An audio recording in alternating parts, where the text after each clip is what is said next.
On social media, anyone can become the best version of themselves, or at least the version we believe others will be. A carefully curated profile is like a modern-day business card, an eye-catching avatar, a few witty lines of bio, everyday photos that carry an artistic aura while still pretending to be spontaneous. Even a story that disappears after 24 hours demands consideration, as if it were a declaration of taste, lifestyle, and social status. In that space, we can erase what we don't like, reshape our image, and present a life meticulously arranged before the audience's lens.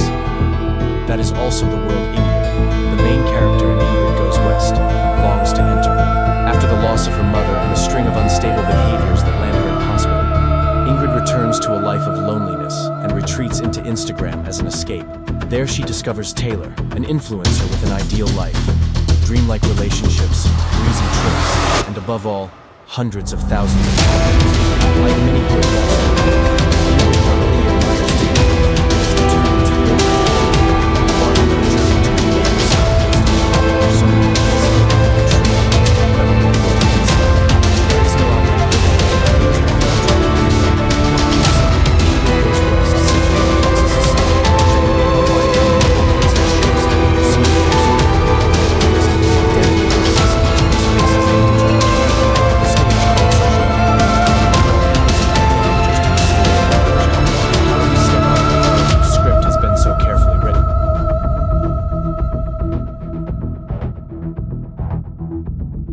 individual. Through a meticulous plan with plenty of tricks, peaking when Ingrid stages the kidnapping of Taylor's beloved dog, Rothko, then pretends to find him and personally return him, Ingrid succeeds at step 1. She makes a good impression on Taylor and gets a foot in the door of the influencer's social circle.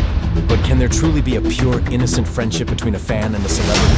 From the beginning, this relationship is built on very specific motives, where admiration and the desire to be acknowledged march side by side, rather than any simple need for connection between two ordinary people. Looking closely at Ingrid and Taylor, we see a broader picture of the dark side of the attention. Simulated emotions, manufactured intimacy, and the power gap between follower and follower. Taylor is exceedingly friendly. She invites Ingrid over to chat about everything under the sun, and even whispers secrets to her, adding, "I'm only telling you this." Ingrid also naively believes Taylor's magazine answer that she wants to be friends with everyone in the world. It's no wonder Ingrid develops an illusion about her place, thinking herself special, a trusted friend, an important part of Taylor's life. In one scene when Ingrid and Taylor confront their conflict, Ingrid insists they're friends, only for Taylor to coldly deny ever seeing Ingrid as one. This moment lays bare the one-sided dynamic between audience and celebrity, a parasocial relationship. The term is common in idol culture. Fans pour emotions, time, money, and loyalty into a public figure, even if they're celebrities look down on the stage and hundreds of thousands of people. Their gaze is passive, it isn't directed at any one person. The crowd may not be followers and expectations of some figure. Working in entertainment, Taylor understands her influence. She knows she is building an entertainment. They simply do their job, crafting personal images and strategies.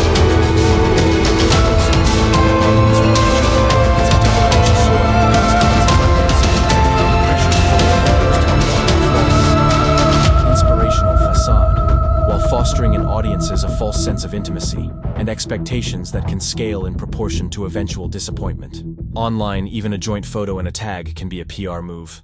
It doesn't prove a close friendship. In adult life, clients, colleagues, and casual acquaintances are often bound up with interests and calculation. To call someone a friend without reservation requires more than that. Recall the first time Taylor included Ingrid in one of her Instagram posts. Ingrid was so thrilled she printed the photo and framed it, as it certified their closeness. She became more animated, more diligent about capturing moments of her life, trying to show online that she was thriving.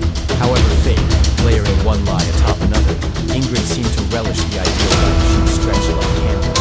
Yet at Taylor's lavish parties, she couldn't escape the awkwardness of trying to fit in a different wavelength. She constantly chased, adjusted, sculpted herself into an image that would fit the influencer set. Over time, the performance spilled beyond her online persona, blurring the line between real and fake. Rising likes and followers worked like sedatives, letting Ingrid forget that in reality, she had no actual job and that her mother's insurance insurance money was dwindling because of her frivolous lifestyle. In that superficial world, people construct glossy exteriors to hide a hollow core. Some drape themselves in designer labels. Some polish their personal lives into fairy tales. Others, like Ingrid, use relationships as a status accessory, proof of their value. Ingrid's pageantry began with a hunger to be seen and validated, but it grew and spun out of control. When Taylor finally discovered Ingrid's terrible secrets, she cut ties.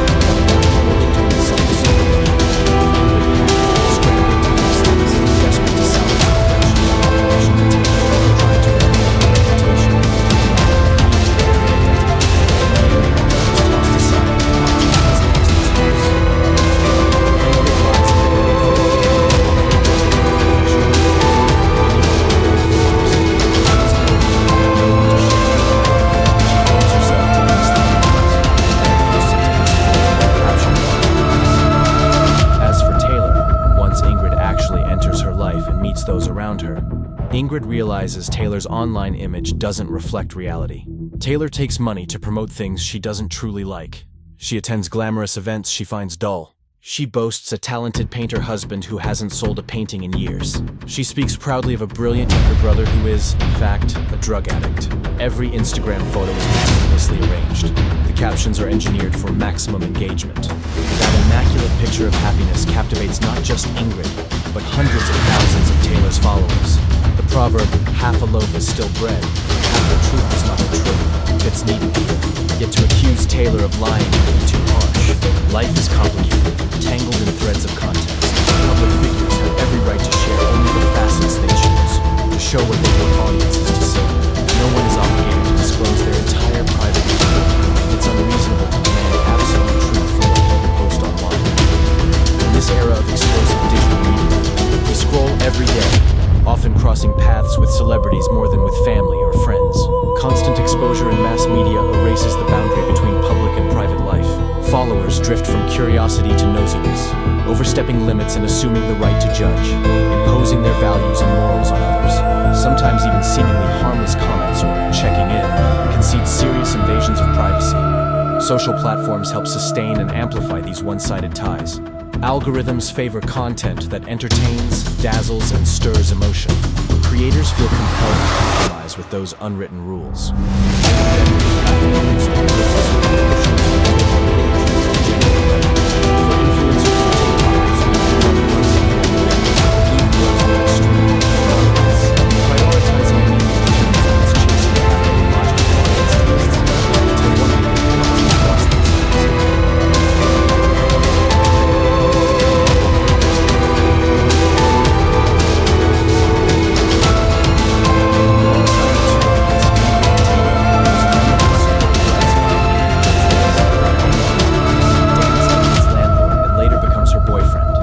First, Ingrid isn't sincerely interested in Dan. She uses him as a prop for her performance, showing him off to Taylor's circle as if to prove she's worthy of love. But unlike her transactional ties, Dan truly cares for Ingrid. Even when he lies unconscious in a hospital bed, Ingrid abandons him to curry favor with Taylor, cling to that counterfeit relationship. When Ingrid is finally humiliated and desperate enough to attempt suicide, it's Dan who sees her video and calls for help. Ingrid survives because one person genuinely cares. Dan is drawn with a fervent love for Batman. In a way, Ingrid, Dan, and Batman all share parental loss, but each responds differently. Ingrid dives into the virtual world to flee sorrow and loneliness, while Dan finds kinship in Batman. Someone wounded who still rises to face the darkness and fight rather than surrender. Dan becomes a pillar and a source of hope for Ingrid, pulling back to reality.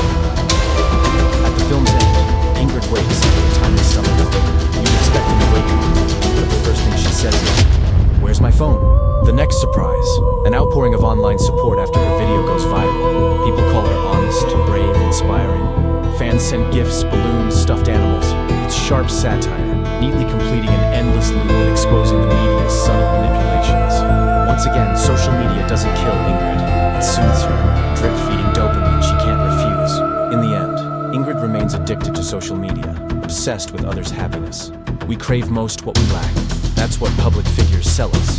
A vision of a fulfilled life, a soaring dream, a noble idea, a spotless identity. Perfection average people. Perhaps is no longer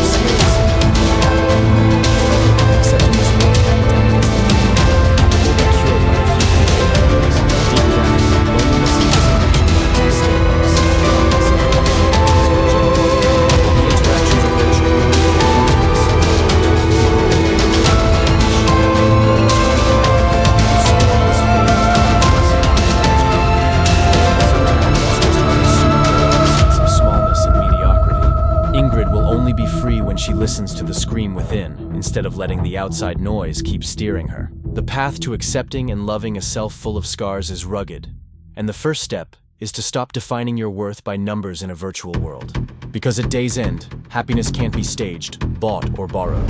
Lasting human connection can only grow from sincerity, understanding, and the safety of being ourselves.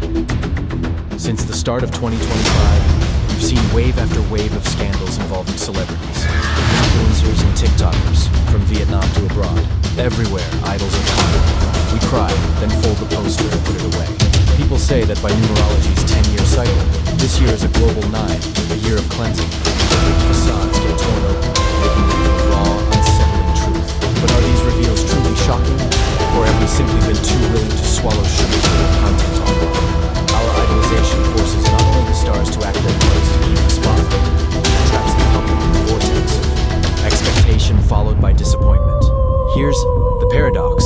The media preaches be yourself, and audiences demand to see the real sides of celebrities, pressing them to explain their private lives and relationships that have nothing to do with talent or craft. Yet those same audiences turn away when confronted with the all-too-human cracks that mar the pristine figures they'd imagined. We chase perfection when perfection doesn't exist, instead of obsessively hunting down and purging influencers who aren't as virtuous as we thought. Let's cleanse our own minds and what we consume daily.